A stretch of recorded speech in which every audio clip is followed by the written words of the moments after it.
Now it is my pleasure to introduce my co-host for today's Rutgers Business School Lunch and Learn webinar, Dan Stoll.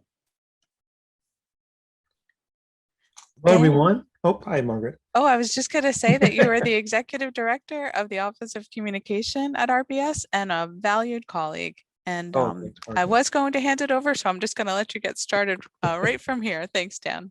Thanks, Margaret.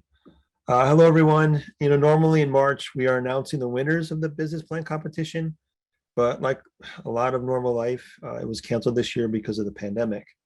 The business plan competition was started 20 years ago, thanks to the vision and generosity of Dick Romano, a member of Rutgers Business School's Board of Advisors, and through the Sales Executive Club of Northern New Jersey Foundation, the sponsor of the competition. It has become one of the signature annual events at the business school on the Rutgers University Newark campus. Through the $45,000 in prize money, the competition encourages student entrepreneurs and supports the growth of jobs in New Jersey. As the main judge of the competition, Romano, who spent 39 years at AT&T, always was looking for winning businesses that had a chance to be successful in a short amount of time. We are excited to have some of these past winners here today. How did they do it? What is the art of the successful pitch? Well, we get to hear from them today. Rutgers Business School has been recognized for its excellence in entrepreneurship, having been ranked the #1 public MBA for entrepreneurship on the East Coast by Poets and Quants and Inc. magazine in 2020. The event today is part of a series of events recognizing the 75th anniversary of the establishment of Rutgers University Newark in 1946. Rutgers Newark prides itself on as an anchor institution that drives innovation, economic prosperity, and social mobility for diverse new generations of change makers for 75 years. The business plan competition embodies that vision. The competition will return starting in September and will be overseen by our moderator today, Doug Brownstone, Assistant Professor of Professional Practice in the Management and Global Business Department at Rutgers Business School. Welcome, Doug. Thank you, Dan. Really great to be here today. I just want to echo a couple of things that Dan said. This competition that we've had for over 20 years, it's all brought to us by Dick Romano, John Wilson from the Sales Executive Club of Northern New Jersey. So we've given away $45,000 to Rutgers students over the past 20 years, over $1 million, to really support Rutgers and support new businesses from our Rutgers students. So we really want to shout out, thank you so much for that. Sharon Leiden in our administration has been tremendously helpful as well. So just wanted to point that out. One more thing though, so our competition is going to continue on in September, as Dan said. So anybody, if you are Rutgers undergrad, grad student, recent alum who has starting up a new business, has a business plan, you send in to me just an executive summary by September, and everything's on our website. Then I'll look at your business plan and you can go ahead and pitch it according to the rules there. So we look forward to seeing some of them come in starting in September. Any questions at all, just contact me. I'd be very happy to talk to you about that. So. And previous winners, Doug, can resubmit, right? Previous winners can resubmit. Yes. We actually Watch have out, y'all. We actually have on our panel a two-time winner, Anton Kogan, that we'll be talking to in a little while, and he's actually won 2 times. So, send them in, send them in. Anton, you're banned from this year. That's right. Yeah, we have term limits, So Yeah. I just want to give then a very brief description of each of our panelists, and then we can get into the discussion. Anton, who we just mentioned, he came in first place in 2017 and 2020. He's a serial entrepreneur, launched several businesses. He's most proud of his Amazon-like platform, helping hundreds of thousands of families who have loved ones that have been incarcerated by being able to provide them with care packages. His Emma's business was launched in 2014, now employs 12 people with over $1 million in sales. And he's from Rutgers Business School, of course. Dr. Juan Salinas, I don't want to mention next. He's the founder and CEO of Perfect Life Nutrition, a manufacturer of Puff and Crunch, peanut-based protein snack food. He holds a PhD in food science from Rutgers, a master's in sports nutrition from the International Olympic Committee, And also he's getting his Rutgers MBA as we speak. He recently was featured on ABC's Shark Tank, where he won a very nice investment from Mark Cuban and currently is working with him now. Jen Du is the next one I'd like to talk. She came in third place in 2018. She was the president of the 2013 Rutgers MBA class, so great for that. So Jen has launched a Bibi Beverages, a CPG company that has a line of natural alcohol detox drinks to help people stay healthy and recover from consuming alcohol. So it's a very helpful thing. This year, she's expanding her distribution to over 25 states, including New Jersey. So you can keep an eye out for that. And our last one, I just want to talk about Paula Zirin, second place in 2014 in our competition, president and founder of Zwiren Title Agency, full service title and settlement agency in Livingston, New Jersey.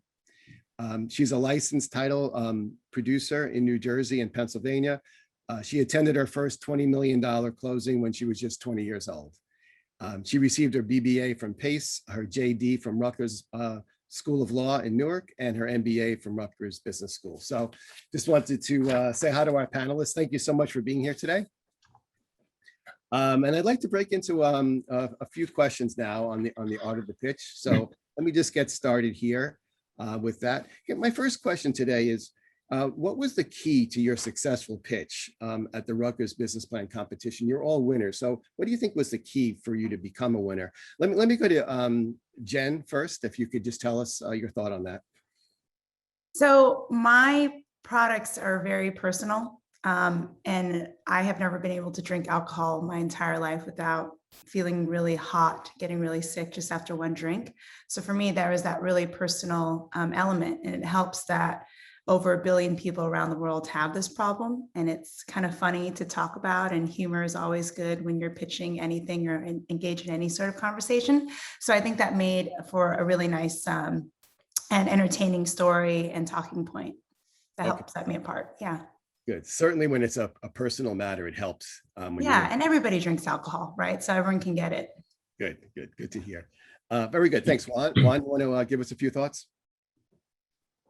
Yeah, actually, I think there's probably 3 components of a pitch that needs to be included.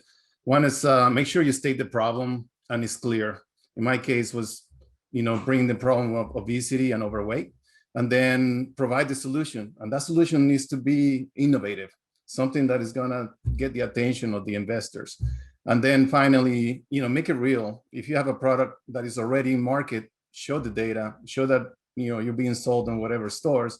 And if you don't have that information, or if you haven't launched yet, it's still in the concept stage, show as much information as you can, whatever research you've done, to show the investors that what they're going to invest on, is a low risk proposition.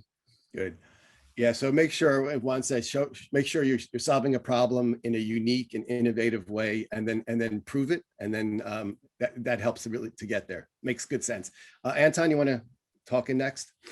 Yeah, sure. I kind of want to piggyback on what you said, Doug. I think the key to winning the competition for me was that I was able to present a real need and a positive impact on hundreds of thousands of families. And to back that were the numbers, I think an important thing.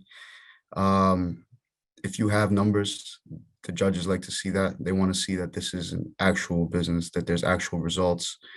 Being able to show sales trends, being able to show customer base, all of those things will help establish credibility in your pitch. Okay, that sounds very good. And then Paula? So my business is different in that there's no product involved. It's a long-standing financial services product where we sell insurance and do clothing. So my business was more about the people than the product or the pricing.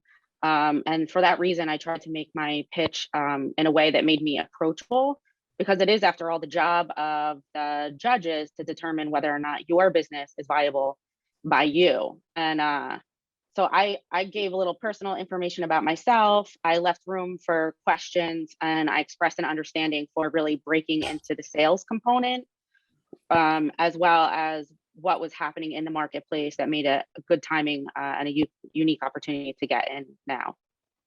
at that time. You know, one thing I did notice amongst all these, as we've been judging them over the years, and these four, is just a real passion that for what they're doing. They just thought it was very important to do for themselves and for other people. So there seemed to be a common link there.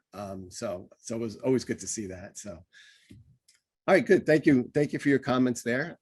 Let's switch over to another topic here. We'd actually like to see if you can give us a short pitch on your business and why shouldn't investors invest in your business today? So just off the top of your head there, just give us a nice little pitch on your business, and we'll see what it all looks like. So why don't we I have Juan up first on this one. You want to go for it, Juan? Yeah, sure. Let me give you a short version of the pitch that I gave to the Shark Tanks. Okay.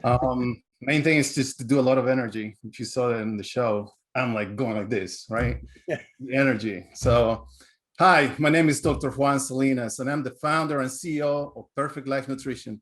I have a PhD in food science, and for 25 years, I created snacks for some of the largest companies in the US. The problem was none of the stuff that I was making was healthy.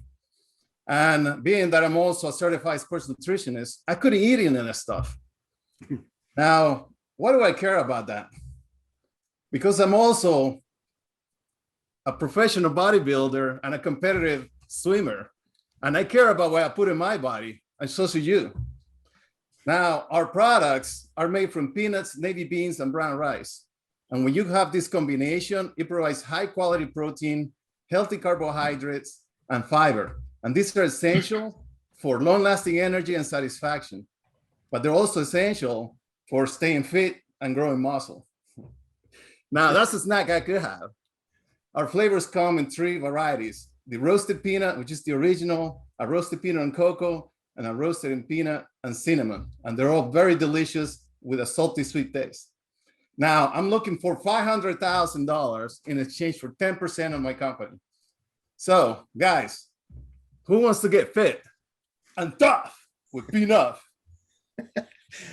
Okay, Juan. So thank you very much. I'm buying whatever you're selling. I'm buying. So, by the way, when Juan was I'm not going after him, by the way. Someone else has to. Just one quick note. Juan was a student in my MBA strategic management class, and he sat there very quietly, very thoughtfully for the semester. When I saw him on Shark Tank, and if you haven't seen it, please tune into Juan's Shark Tank episode. I was sat there with my mouth open for the whole entire time, Juan, and I was just rooting you on. So I'm glad Mark Cuban picked up your business there. So very, very nice. Okay, so you know what, Jen? You're going to go next because you're on my list, and I know you're not. Come on, Doug. But you can do it. You can do it. I also have muscles, by the way. Wow. Eat high protein diet. All right, well, do your best, Jen. Give it a shot. Okay, so mine's kind of conversational, like Juan's. I'll start by asking someone, Doug, have you ever drank alcohol? Yes. And Doug, I bet that sometimes you've been hungover, yes? Correct, yes. And I bet when you were hungover, you really wish you had something that would just take that hangover away, right? Absolutely. Well, I'm your gal.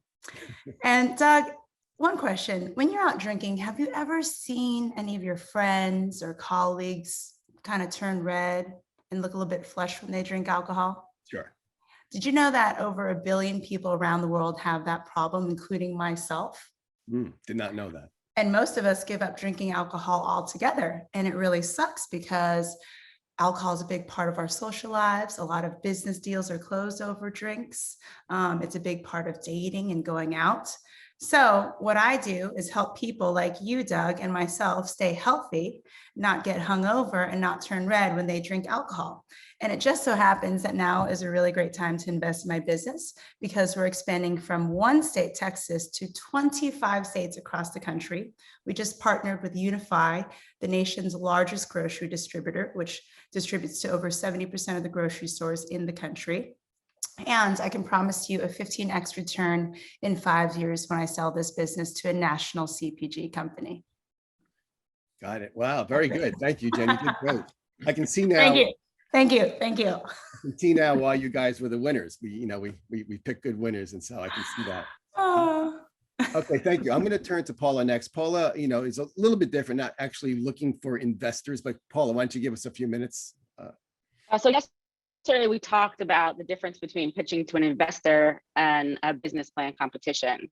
And in the business plan competition, you're really geared towards letting the judges know how you're going to optimally utilize the money that's available and what kind of difference that particular money is going to make, which is distinguishedly different from looking for an investor. In my business, we can grow on a slow churn and still generate a lot of revenue. So my particular appetite is not necessarily to look for an investor, but just in case I throw a little something together, which isn't as steady as the others. Imagine the introduction of the company. My name is Paula Zirin. I own a title insurance company in Livingston, New Jersey. We do business in New Jersey and Pennsylvania. Last year, we insured about $500 million worth of real estate. Right now, we have an opportunity to bring on an existing salesperson with a $500,000 book of business. But we need $50,000 to hire support staff, pay a draw against salary for 3 months, and to market to the new clients. Our assumptions are that 70% of the client base are going to move, and the revenue will come in at month 3 and start to stabilize at month 4. As a background, the existing company is currently staffed for the existing business. Our labor cost ratio is optimal for our type of business. We have the space necessary to support the new team members, as well as other general infrastructure items already in place. It says my internet isn't stable. Is that true? Okay. Yeah, but we're coming across you got it. Okay. The business currently has no outstanding debt, and the return on your investment will be on the entire company, starting at a time to be discussed and projected at the percentage set forth in the pro forma financials that you have in front of you today. That's my sample pitch. Okay, very nice. Thank you very much for that. Little applause. Okay, and now Anton, if you'd like to give us some thoughts. Sure. Okay, so the benefit of investing in my company is twofold. I'll focus on the monetary return first. A little background.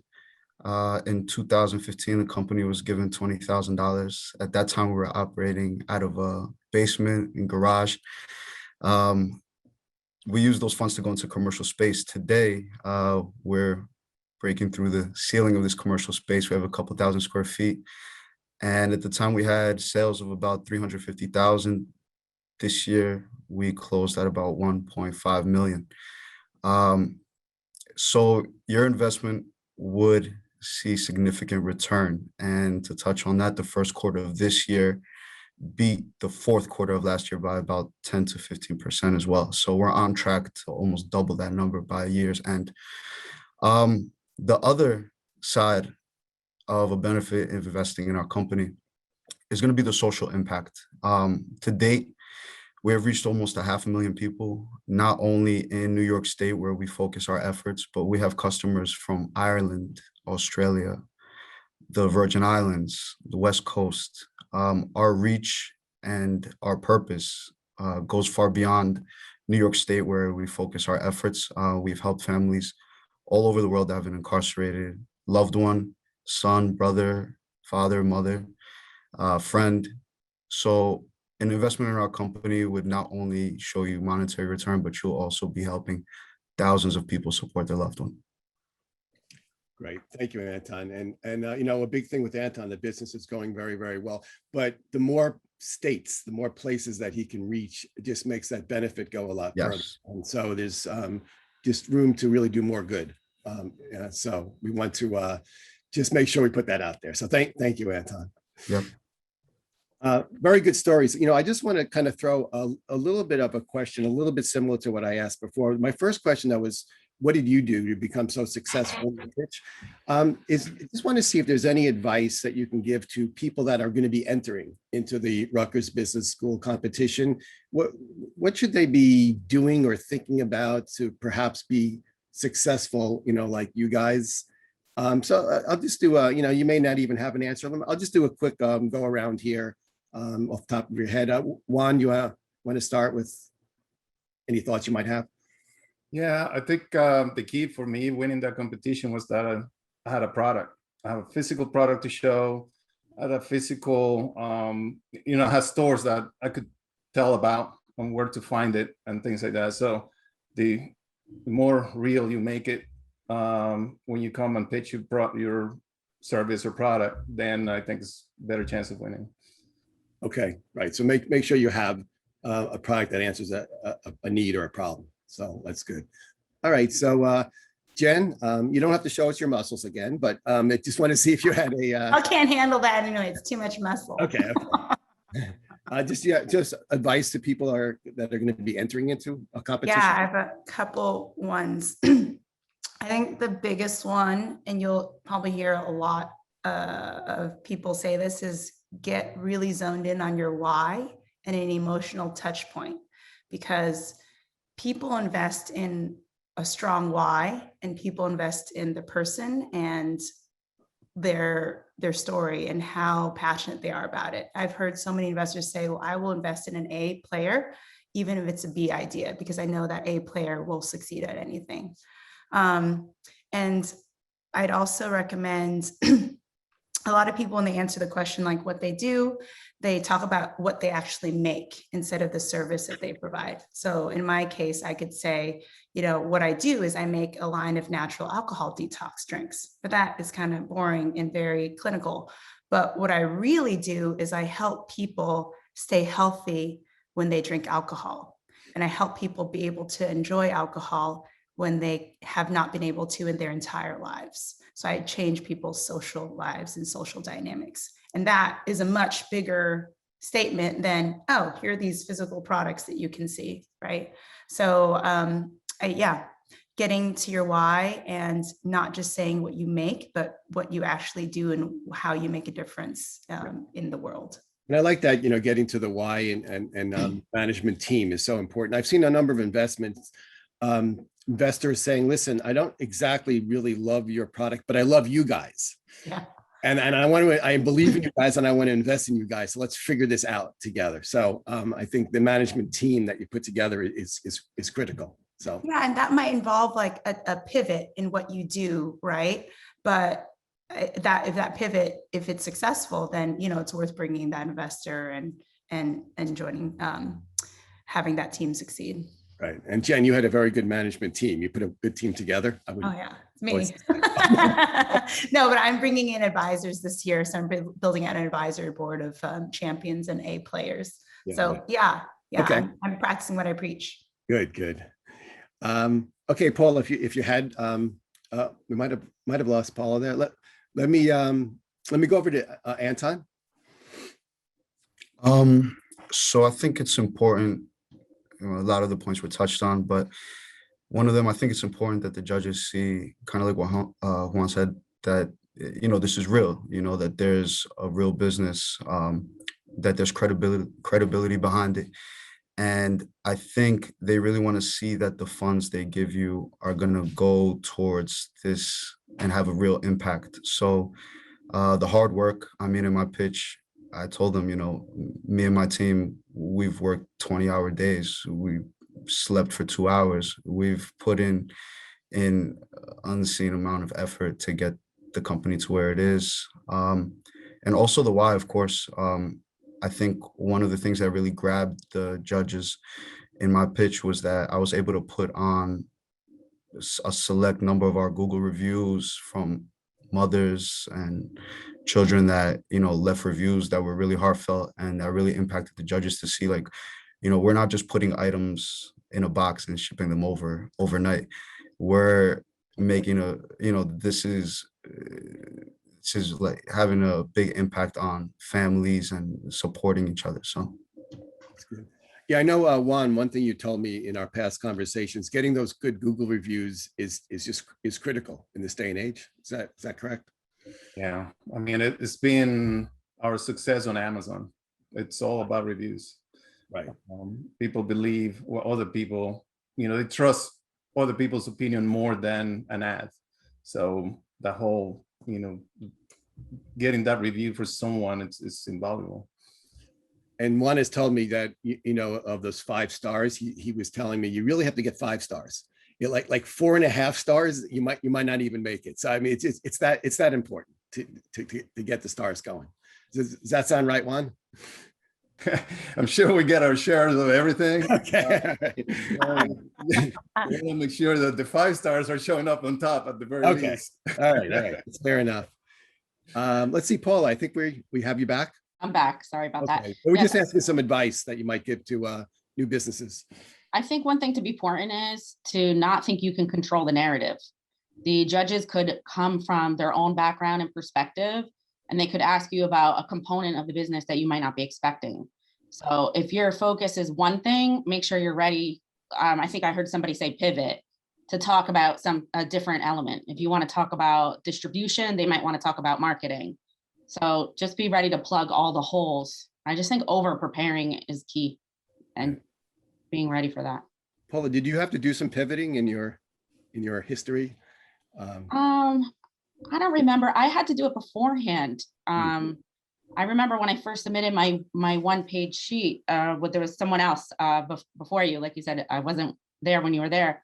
They didn't even want to accept my business plan because they said my business is too impossible, too regulated, and there's too many controlled source of business for any independent company to get off the ground.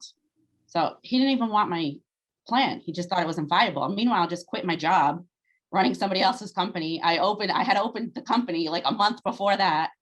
And I realized like really how granular I needed to get on it. Every level, because I didn't know where they were going to go with it. If that was the first perception of the type of field and business I was proposing.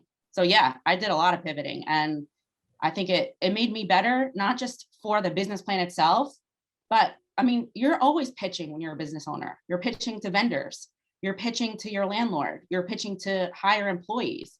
The art of the pitch doesn't stop at the business plan. It's every second of every day. So I really learned to see through the eyes of others maybe and develop the pitching in so many more ways because of that. Yeah, it's a good point. So I mentor a lot of the students that put business plan into our competition. One thing I see a lot and I counsel a lot is do your homework, do a lot of research up front, do the pivots before you start the business up, because it's a lot more expensive to pivot once you've already made the software, made the product and all that. So try to I help them pivot before we get going, and then you have a better road at least. Exactly. Yeah. So, Doug, can I add on? Can I add on to something you just I was going said? to say, does anyone else want to mention about pivoting? So Yeah. Speaking about it comes to mind that when I was doing my pitch to the judges, they had a question about the numbers or sales they put up. And I recommend if you put something on that board on display, you need to know those numbers. You need to know where they came from. You need to know where they're going. You need to understand what you're putting on the board, because one of the worst things you can do is put up, financials and then not have the information to back them. I believe Dick Romano asked me, how do our numbers add up? Because the first 3 quarters of the year are typically low. The fourth quarter is where we generate. And I had to explain to him that, the holiday season is when a lot of the families that, are financially burdened are able to support their loved ones. That's when they make more of an effort to do so. So the fourth quarter of the year will represent almost 40% of our annual sales. And that was the case in that year. So being able to back your numbers is very important before you get in front of the judges. That's a great point. I do remember with Dick Romano and also John Wilson saying, so tell me about these numbers. They don't quite add up in my mind. And I was sitting there going, I really like Anton. I hope he has a good answer. And you did. You were able to explain it. Again, it's because you've done your homework and you knew your business. So that was important. Anybody else just want to chime in on pivoting? If you guys had a pivot at any point? Yeah. So before I launched Bibi, I had launched another product in 2015 called Before Elixir. And that product was just focused on flush prevention for people who turn red when they drink alcohol. And I realized though there was a large market for that globally, over 1 billion people, as 70% of people of Asian descent and 15% of everyone else flushes red. in the US, it wasn't a large market. And then people were using my product to prevent hangovers, and it wasn't marketed as that. And so I just listened to customer feedback and I realized, oh, I need to separate out, create two products here, one for flush prevention and one for addressing hangovers.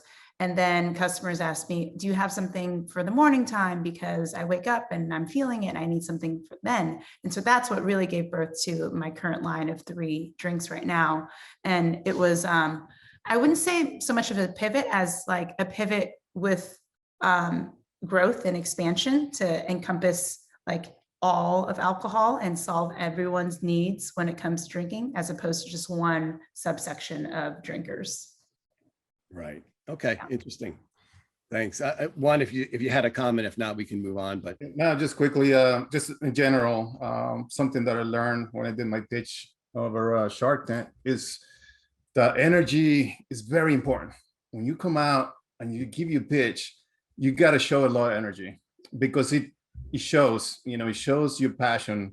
And I was told that there has been great pitches that have been given to the Sharks, and a lot of them didn't get deals because the person didn't look excited, didn't look with energy, and so that was one of the first things. Always smile when you're talking, when you're giving your pitch, and then just go out, make body movements, hi, my name is Dr. Juan Salinas, as opposed to, hi, my name is Dr. Juan Salinas. It's a big difference, right? Yeah. So Especially that doctor part, that got me. yeah, just remember, always go out with energy, practice, smile, at the very least, smile as you're talking. And it's hard to do, but try to do that. Yeah, I want to add to what Juan said too. Creating FOMO, that's very real. When you are trying to get an investment from someone, you don't want to like have the sense that you're desperate or needing money. You want to have the sense that, oh, a lot of people are trying to lock down this deal. You're lucky if you'll get in. There's 10% of it left. We've already raised like 90%. So create FOMO. Yep. Any other thoughts? One thing I did want to say, I'm going to repeat myself, but you should look at Juan's Shark Tank episode. I think it was October, Juan. Yeah. It was one of the more remarkable things I've seen in business over the past couple of years. So I would suggest that you find it, or maybe we can type it into the chat box so you can watch it. Or maybe Juan, you can type it into the chat box. Provide a link to it.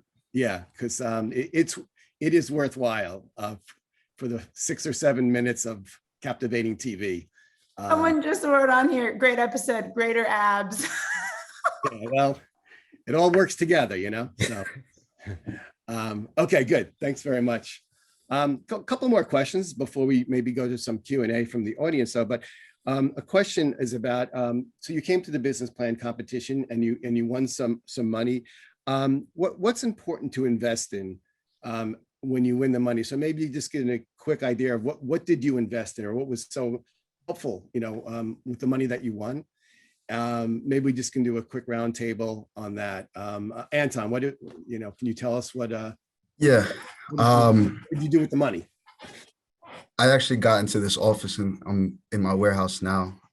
We have about 3,000 square feet. So I think it's important to not just say, hey, like, yeah, we could really use this money. It's going to help. Like, okay, help you how? I think you need to have a pressing need, not just, I want to grow my business. What was your pressing need? I mean, we were working out of a freezing garage. It was just not sustainable. And at the time, our sales were still volatile. So it was hard to secure or, go into a commercial lease for a long period of time, not knowing, there was a lot of unknowns. So my need was basically, listen, I can't have staff, wearing 2 jackets and we're trying to heat this place, running extension cords and 3 a.m. It's just, so I think our need was very real, and whether it's, I need staff, like whether your need is, I need to employ more people, and you show, listen, I'm working 21 hours a day. This is not sustainable. I'm going to crash in the next 40 to 60 days at this rate. So I think when the judges see that there's a real need and you need to be very specific and show how that's going to grow your business or how their funds are going to have a direct impact. I think that's crucial. No, that's great. I mean, you just can't say, oh, I got all this money now, I'm going to go on spring break for 3 weeks and have a great time. Right? I mean, but you had a very, very specific need. Your business may not have made it, as you said, if you had to stick in that garage there. So Yeah, that it was would have. good to It was hear. a cold winter that year. Okay, anyone else you want to jump in next? Juan or Jen or Paula? Yeah, I think it depends on where phase you're at, right? So in the earlier phases, you might invest it all into product and having more product, which makes you money. And then in my phase right now, we're in a growth phase, and the more salespeople I have, the better. So I tell people, do you see what I've done for our business? I'm going to create another of me. And that's what the money is going to be used to hire another person like me who can do the same thing that I can do, but better, and get more sales. Yeah. And I think what investors really want to hear is whatever money they give you or invest in you, that money needs to help you make more money. That's the whole idea, right? So product does that, more salespeople does that, things that make you more money. Okay, good. Yeah, and you said that you, with the money, you could find another Jen Do to put on your business. I don't know if that's possible, not but sure if I'll that's try to get possible. close. I'll try to get That's what I close. was going to say. Okay. Juan, can you tell us the use of funds? Yeah, actually, on my More case, muscles. Look at he flexed when he I said. invested in workout equipment for home. Now, at the time, we had just started to, we bought some new equipment for production of our own product. We had a lot of issues with dealing with co-manufacturers. And because we have a peanut component in our product, we had a really hard time trying to find co-manufacturers that would take us because of the allergen issues and the cross-contamination issues. So we decided to buy our own equipment, and we started to install it, and then we realized, man, we're short here. We have a lot more to need to spend on, lab equipment and some other quality control equipment that we needed to have that we didn't even think about when we first started. And so the $20,000, came very handy on getting those done. That's how we used the money. Okay, that sounds like a very good use. And Paula, if you want to just weigh in. So in my case, my company was just a few months old when I competed, and I was going to school at night part-time about halfway through my MBA.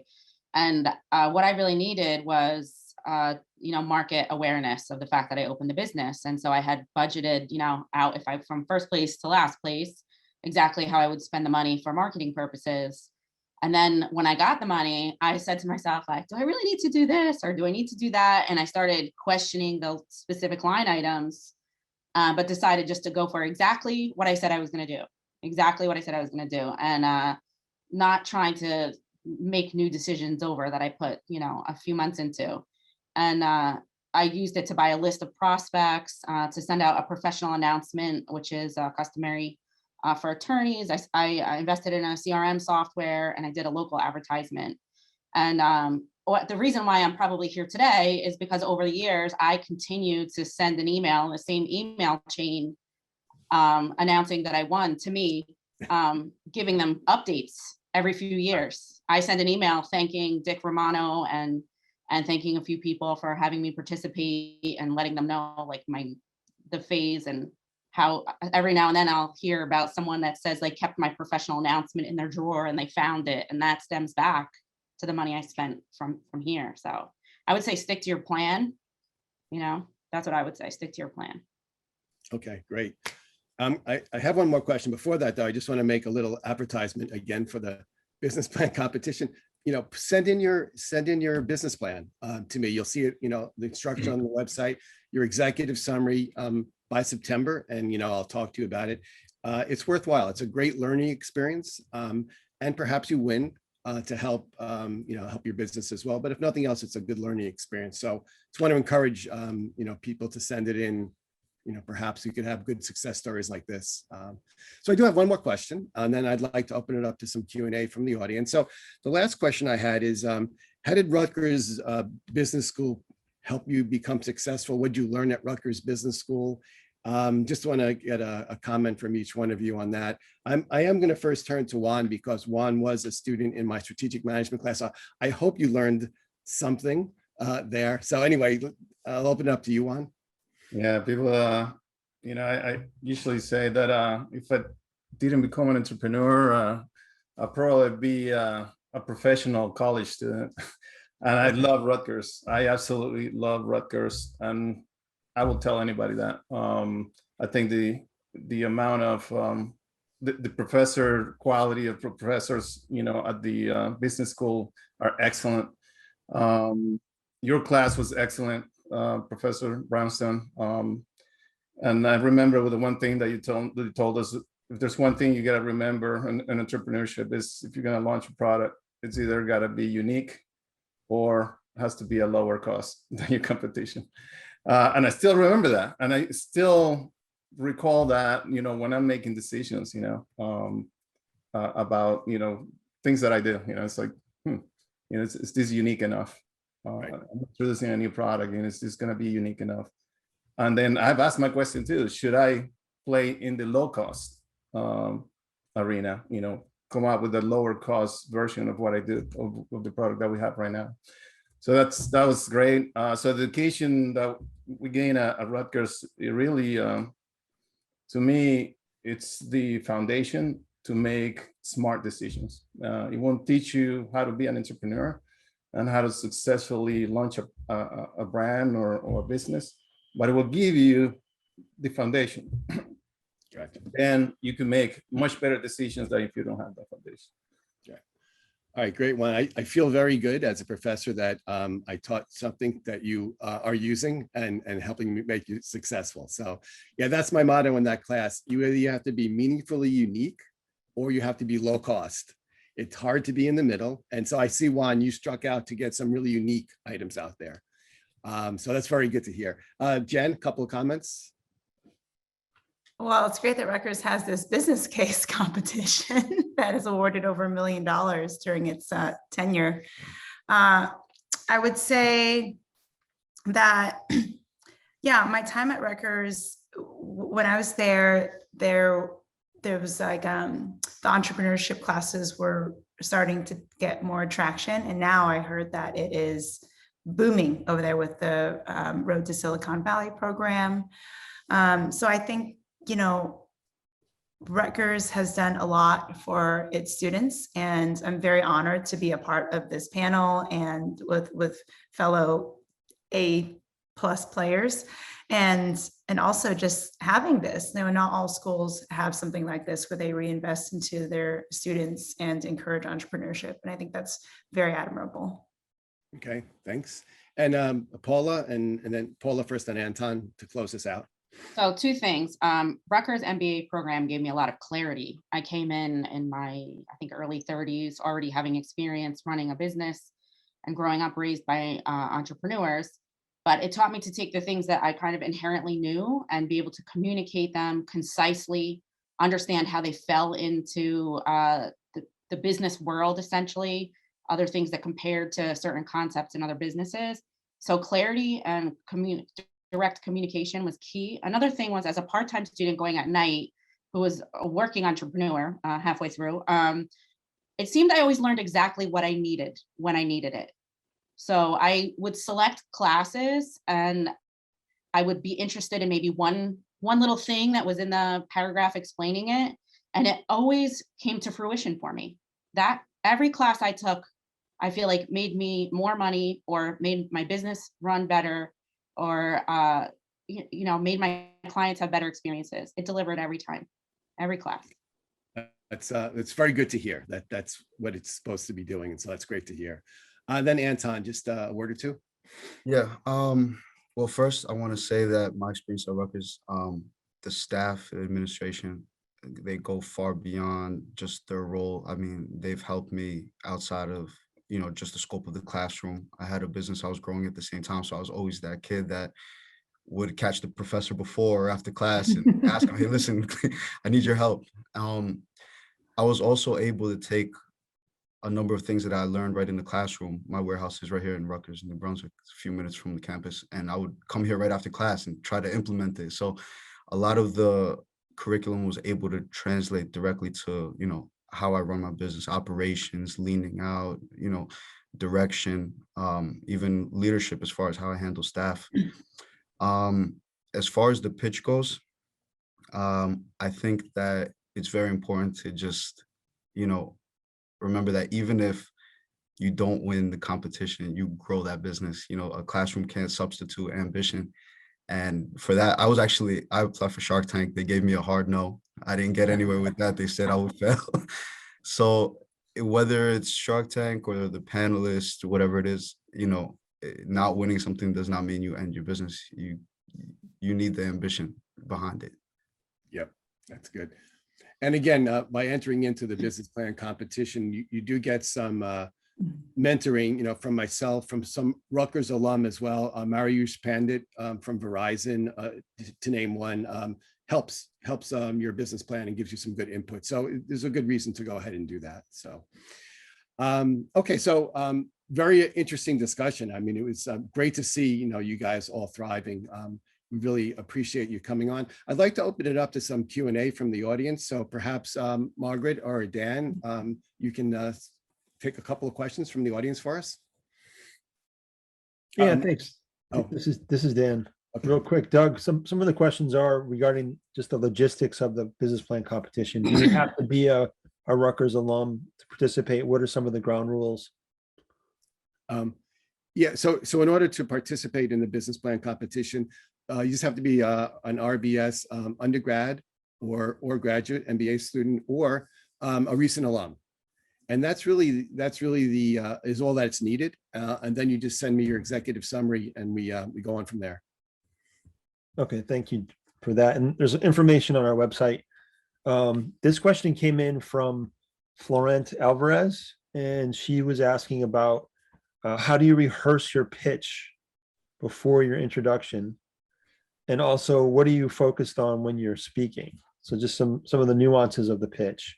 So basically, how do you rehearse? And then what are you focused on when you're actually giving the pitch? I could speak to maybe to that.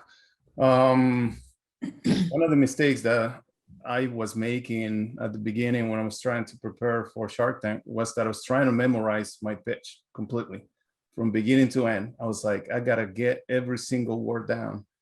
And it became extremely difficult to me to try to remember every little line that I was supposed to say.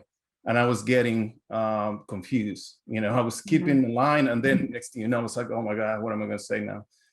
What I learned is that the best way to practice a pitch is to have an idea about what you want to talk about, but then just say it as it comes out of you. Don't rehearse it completely, like, saying a line on a Broadway show, but sort of like have the idea in your head and let it come out of your head with the most energy possible and in your own words right there. That's the best advice for that. That's good advice. And I would just point out Jen Du, when she presented to us, it was people get hangovers, it's part of life, and we can really help. And it wasn't a memorized speech, but it was a passionate speech. So I just remember that. Well, I was gonna, agree with Juan. We all know the 80-20 rule. Memorize maybe 80% of it, but that last 20, it's a conversation that you're having with people. You're not talking to them, you're talking with them. And it needs to be natural, and you need to come out. And if you memorize everything, you're not going to come out, and your personality is not going to come out. You'll get really stiff. And so when Juan mentioned excitement, that's a real thing, because if you're not excited, why are they going to be excited? There's no reason for them to get excited. So you have this opportunity, and it's very short. It's in the first 30 seconds that an investor decides whether or not they're going to invest in somebody. 30 seconds. So you have 30 seconds to capture them, to have them understand your why and believe in it and why you're doing it. And so the energy is very, very important. I do agree with the 30-second rule, but go ahead, Anton. Yeah, I wanted to add to that. So I think being genuine, that's first and foremost. If you're not genuine, the numbers really won't matter. Your purpose won't matter. You're just going to turn people off. And also how I prepare, I give the pitch to people like my close friends. Family. I would give the pitch over and over, but I would not go in there with rehearsed lines like Juan said. I would have bullet points. If you don't, for me, what works, a few bullet points. And then you should know it enough. You should know your business in and out enough to speak freely on it, but have those bullet points as a guideline to give yourself direction, you know, so that you don't end up going too far into something. That's great advice. And I would say also, if you don't know something, don't make it up. Yeah. Investors don't expect you to know everything. A great answer is, you know, I want to get you the accurate information. Can I get back to you on that? I'll follow up with you later on today, and they'll respect that. Great advice. Yep. Yeah, that was great. Thank you. This is another question from Eric Martin. He's asking, how do you find people, employees willing to work for a startup in New Jersey? And then how do you compensate them when the budget is tight?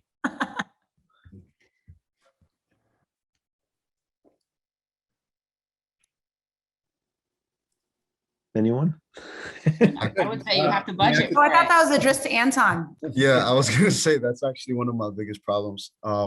Being that my working conditions weren't always the best. Honestly, when you're first starting out, I mean, in my case, I was fortunate. I have a mom who's willing to, you know, do anything with me. So I had this crazy idea at the time. I was like, Mom, I need some help. My friends, girlfriend, everybody just helped. But as far as once I started getting staff, I would just find people that needed side jobs, like side money, that were just willing to work maybe 4 hours, 3 hours a day, a couple days a week, like, because you can't really sustain a full-time employee. You know, if you're growing a company and you don't have, you know, $250,000 for capital ready to go, you have to run the business off of what it's making. And if it's growing, it's very delicate. You know, you can't oversaturate it with staff, and then you're gonna not be able to operate or continue to pay the staff.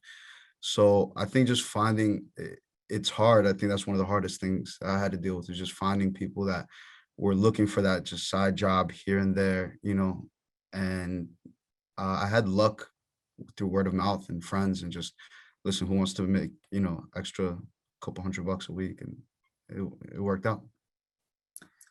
You know, I think it's similar to attracting investors, actually, and maybe even more important. Well, so if your early employees, they really have to believe in you as a person, because they're putting their life kind of in their future in your hands. And it's actually more important than, like, for these investors, it might be a rounding error for them, whatever they're investing in you, and they can afford to lose the $50,000, $100,000, $500,000 that they're investing in your company.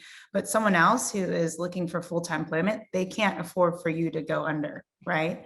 So they have to believe that you have what it takes. They have to believe in your idea and your vision, and really believe in you as a person. And I think it's much more personal when you're hiring your early team. That makes sense. I have a comment on that too. There's a couple of other ways also to try to find you know, help. One is through programs like the university might have, where you can hire an intern, for instance, for credit. So there you don't have to pay, or you can pay a very low wage because the person is getting an education from you as they're helping you out. Another way, which I've not done, is to offer equity for your company. I'm not saying I recommend it. I'm not saying, but I know companies have done that. I know actually there's a company called Snacklings, who is a very successful snack that went on Shark Tank, and they did just that. They offer equity to all the employees initially. So that's how they were actually, you know, paying them through that. And so they didn't have to fork out a lot of cash initially. Everything was on equity, and, you know, the employees felt empowered as well, as this is my company. Yeah, it's really common for like 5% of a company to be dedicated for the first, you know, 10 or so employees. You know, I want to make it work. So they did. We had a little glitch there with Juan. Yeah. So finish up, Jen, what you were going to say. Oh, that's it. I said that's a common practice among Yeah. many startups to have about 5% equity pool for the early stage employees, which is maybe, 10, 15 people. All right, great. Good advice. Daniel, you have another question perhaps? Yeah, any other thoughts from anyone? Paula? did Yeah, you I wanna was gonna take- say that I find that you actually end up finding the money when you're doing that thing that most entrepreneurs do, which is work 12, 14, however many hours a day, like Anton was mentioning. Like eventually you're your own employee because you work double shifts and then you find the money. But for me in particular, I utilize temp agencies to find me part-time people, and part-time is not something that temp agencies normally do. They cost a little bit more per hour, but they eliminate a lot of the other costs. Like if you can have them there one day and gone the next day. They pre-vet the employees to come in, and they can give you flexible scheduling. You're really just dealing, it's like a B2B, like you're calling someone saying, I need an employee. You get them for the amount of hours, the project, and that I feel like saved me the pressure of having to go full time with new employees. And I've done it throughout the years. I bring on part-time temps when I'm in the middle of a growth phase, but not quite ready to take on another salary. I still do it. It's very helpful for me.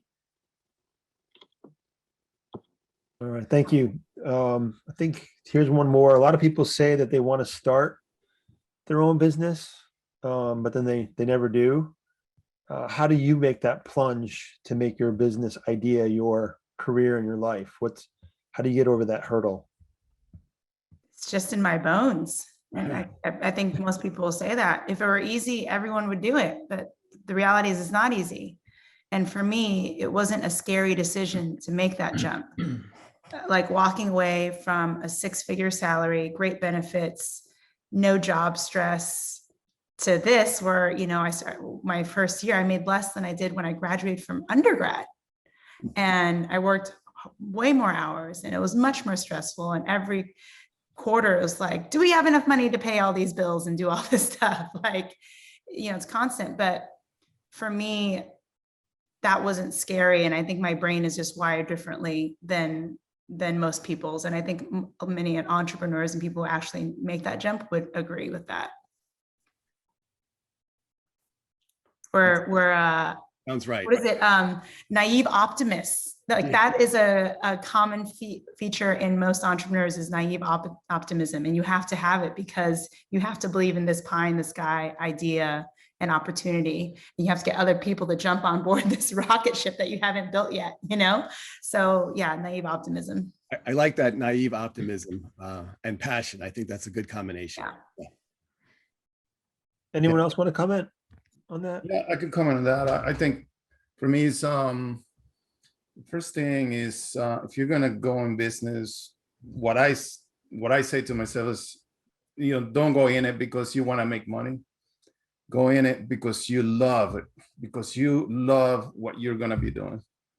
The money will come if you love what you do. If you're going for the money, you're gonna be very disappointed because you might struggle for the first 5 years and you're gonna be like, man, I'm never gonna make money. And the other thing is prepare yourself the most you can before you do it. So education is great, experiences in the area that you wanna, enter into business will be absolutely great. Network, make sure you have a lot of network around you, people you can ask questions, professors like yourself and other students. And then, have some backing in money. You're gonna need money to start that business. So, make sure in the business plan you have that money. Otherwise, you're gonna just fall flat on your face and get disappointed. Well, either have the money or win a nice competition, for example. That's how you get it. Okay. Um, Am I still considered a recent alumni, Doug? I'm entering this year again. So I wanted to touch on what Juan said because I think that's why a lot of businesses fail, small businesses specifically, because they're launched with profit in mind instead of purpose. And when you launch with purpose, it's a completely different approach than launching for strictly profit, and as well as your efforts when you're driven by purpose. It's a lot more long-term, and it can endure a lot more than just being driven by profit. And I think to do it, you need a lot of risk tolerance, because a lot of people are like the safe route, and there's nothing wrong with the safe route. But one thing that I was going to say is that I feel a lot of people see the rewards of entrepreneurship. It's glamorized these days. Being an entrepreneur is like this like glamorized lifestyle of just jumping on a jet and you're just making $500,000 a month off your phone. And I kind of try to show at least the people that, that see my day to day, that, I show the process, the amount of sacrifice and the amount of effort that's going to go into doing what you want to do.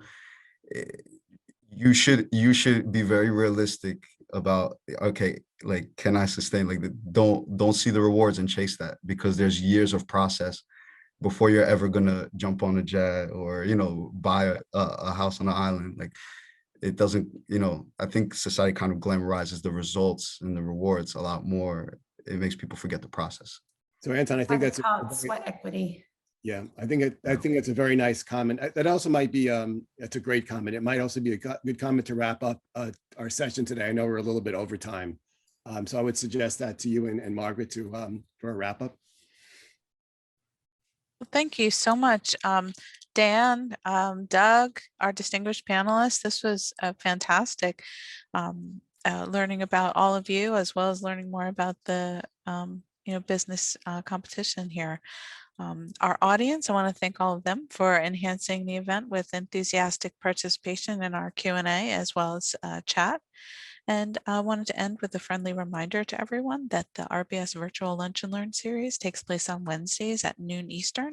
For 2021, we're aiming for the third Wednesday of each month with occasional exceptions, so we always encourage you to check our schedule. We have an exciting schedule of topics and presenters lined up over the next several months, and they're thanks to great suggestions from our audience. We encourage you to keep sharing your ideas with us so the series will continue to meet your needs. So for everyone who's with us, please stay online for just a moment longer as the webinar closes, because you'll immediately see a very brief survey about today's event. And one question will allow you to fill in topics and or speakers you'd like to see featured in our future webinars. And very Margaret, last. I'll just add real quick. Oh, sure. If we didn't get to your question in the Q&A, we'll send it to the panelists and they can take a look at it and respond. There are a couple other good ones in there. So. Oh, absolutely. Yes. And we'll be in touch with people who participated by sending them a link to the archived recording. And we may include that contact information slide. We mentioned the Juan's video. So we may be able to include that information in our follow-up when they also receive the archived recording. For those who like to look for it before it comes out in the email, you can also find it on the Business Insights page of our website, along with previous webinars that we have recorded there. So thanks so much, everyone. Fantastic job to our panelists, our moderator, our co-host. Thank you so much, and bye for now. Okay, thank you, everybody. Margaret, you have a voice of an angel. Right away. I want you to narrate the books I read. Or like have like Thank you, Delilah, radio show. Oh, thank you. Bye, everybody. Bye. Bye.